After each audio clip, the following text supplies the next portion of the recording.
Every game I like dies. If you're not familiar with what's happened, XDefiant has come out on Twitter and said that the game will be shutting down on June 3rd.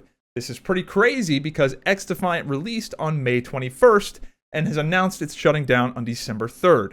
That means that this game had a lifespan of 196 days. That is 6.5 months.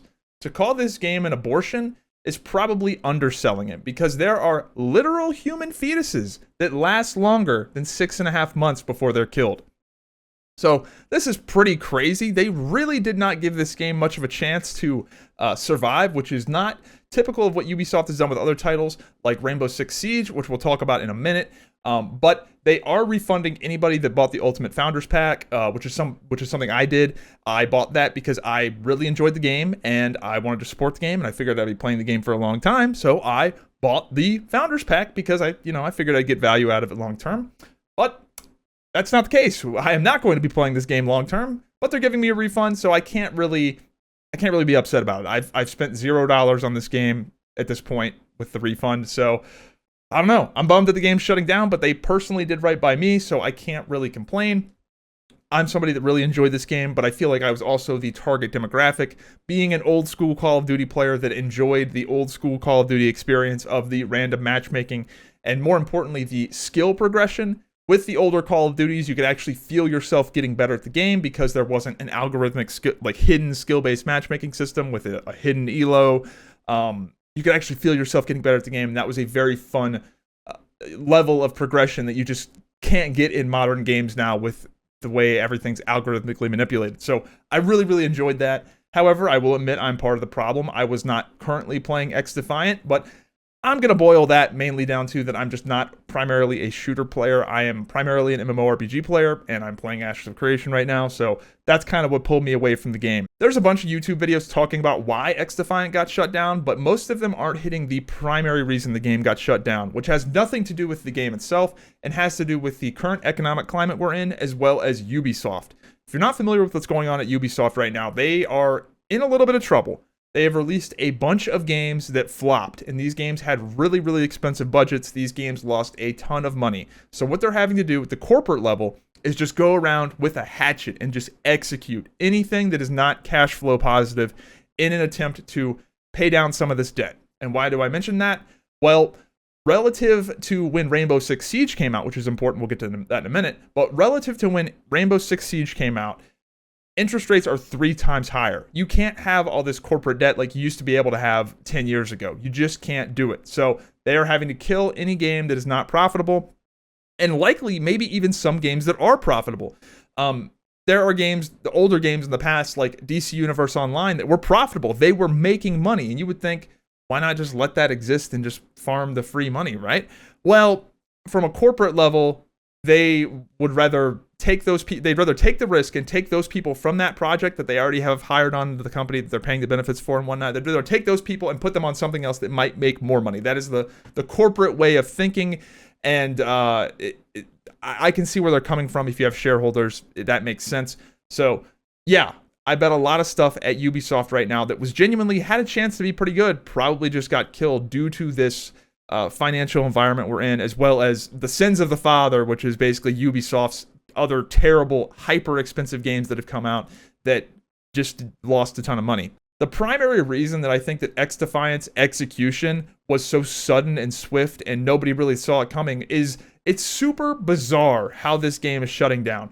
Season 3 for XDefiant is still coming out. The game is getting shut down. We have the announcement of the shutdown on June 3rd, but they're still going to go ahead and release Season 3? Doesn't that seem weird? It's because they made all the Battle Pass stuff. They made the new operators. They made the new faction just to turn the downloads off. That doesn't make any sense. If you were going to sunset a game, generally they stop making content for the game and then they let people enjoy it for a little bit and then milk the last little bit of money they can out of those people. That makes the most business sense, right? You don't make a whole brand new season with new characters, new operators, a new faction just to turn it off like a few weeks later. That's crazy. So that makes me think that this game's execution just was a surprise.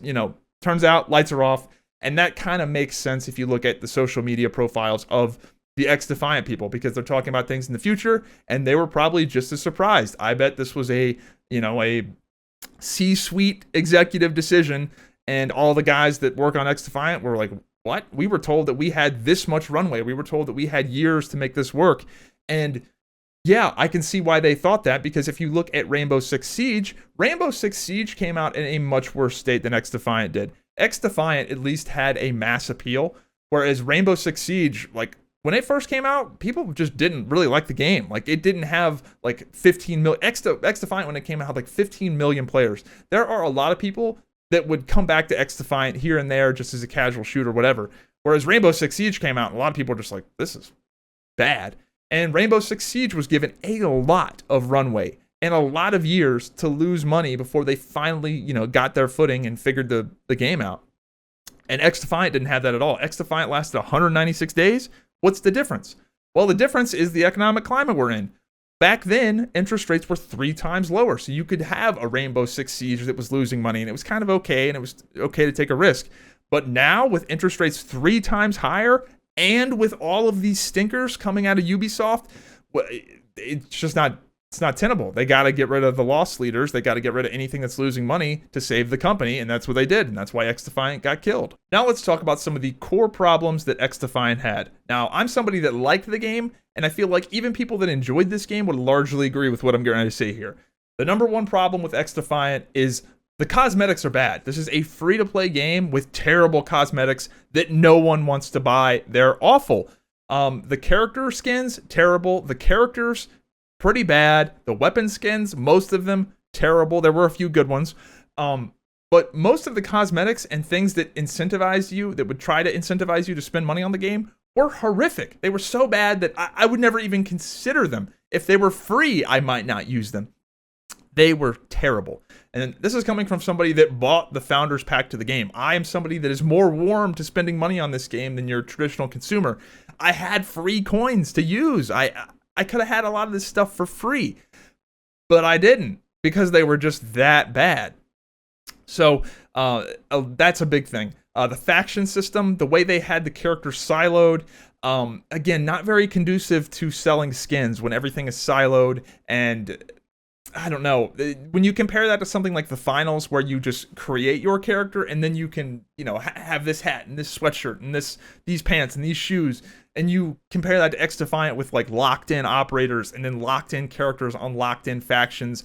Everything was so locked down and rigid that you couldn't really customize, and when you can't customize, you're going to sell a lot less stuff. Another big problem with XDefiant is they didn't leverage any of their IPs very well.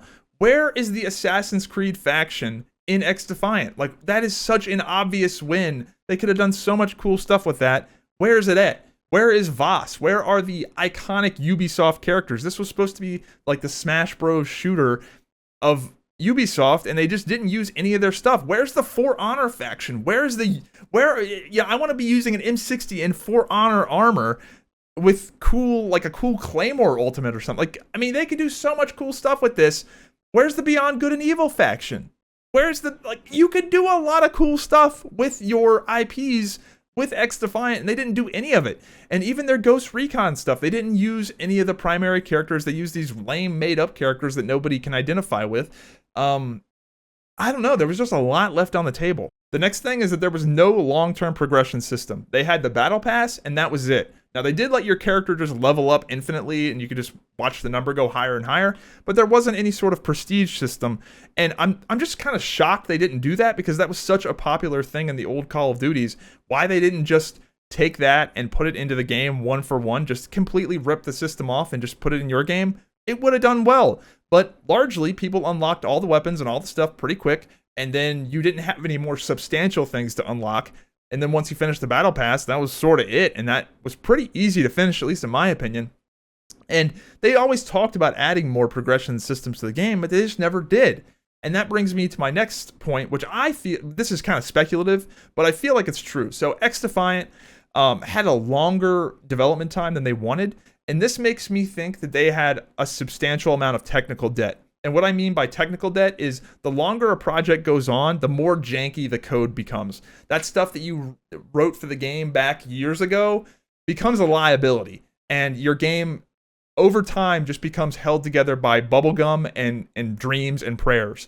And this is common even in successful games. The most successful game of all time, which is World of Warcraft, had a ton of just terrible legacy code holding it up. It still does. They've gone back and rewritten some of it, but famously in World of Warcraft, your 16-slot original backpack was not interchangeable for a decade, 15 years, because it was critical that you had that bag equipped in the bag slot, or the game just wouldn't run, so you could never replace it. Stuff like that is super common, and I feel like XDefiant may have had some technical debt that they just never paid off, which made adding features to the game like a prestige system, like these lockdown operators. There were so many things about this game that were just super weird, and I just don't know why they would do them unless they were locked into doing them because of the underlying core systems that they can't wrangle with, that are so old that they just hold everything up. It's the game was built on bad foundations, or at least foundations that can't be replaced. So I think there's probably a little bit of that going on. So yeah, XDefiant, definitely a little bummed. I enjoyed the game. I enjoyed the concept of the game.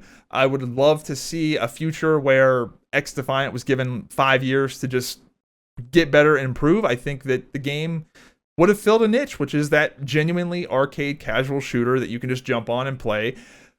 But, you know, here we are. The game, they only let the game live for 196 days before they killed it. That is truly fast. 196 days just isn't that much time for a live service game. There have been a lot of games that have turned it around in a lot more than 196 days. So that just makes me think that there are other factors beyond just the game itself that are causing this. Again, I think it is largely economic climate factors and Ubisoft themselves just shitting the bed with a lot of high budget failures, and now they're just having to go around the corporation with an axe and just killing anything that's not making money.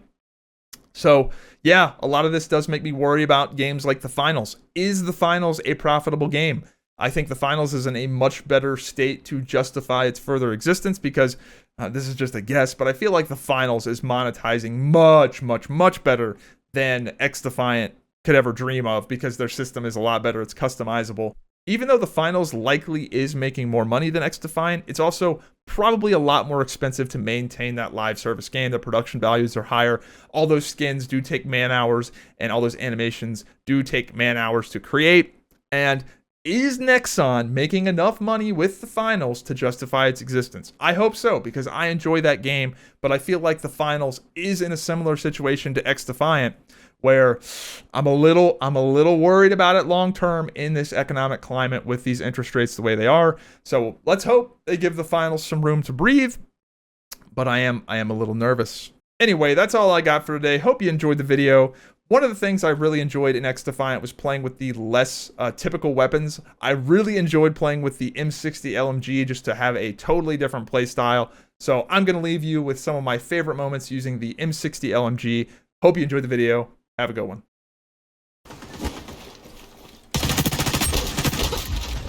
Okay,